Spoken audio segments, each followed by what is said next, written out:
I'm going to explain how a key gets organized with chords, and in this case bar chords. You start with a scale, C major scale. You start with a chord, right? In this case it's a C major 7 chord. Now every note in this chord came from that scale that I played.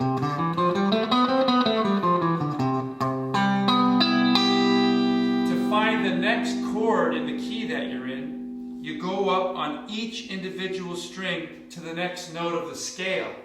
So in other words, this note goes to there, this note goes to there, this note goes.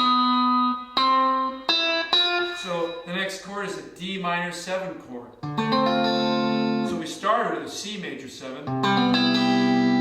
Now we have a D minor 7. The D minor 7 chord is comprised of the next notes of the scale on each of those individual strings. And if you keep going along the strings, playing nothing but notes from the C major scale, you're going to find all the other chords in the key. So here in the key of C major, difficult thing to word, C major 7. Then we have a D minor 7. The next chord up in the key that we're in is E major 7, or excuse me, E minor 7.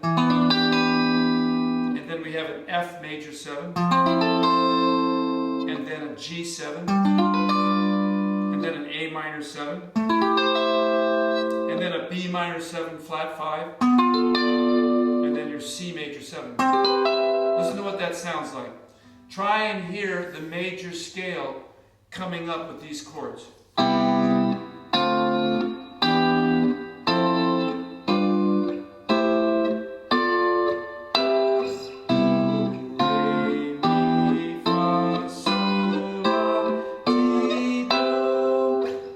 I've harmonized the entire scale along the fretboard using bar chords, except for this one minor 7 flat 5 chord. I use what's even a G9 chord. It's the same shape. If you had to play this with adding the E string, it's a really difficult shape like that. You gotta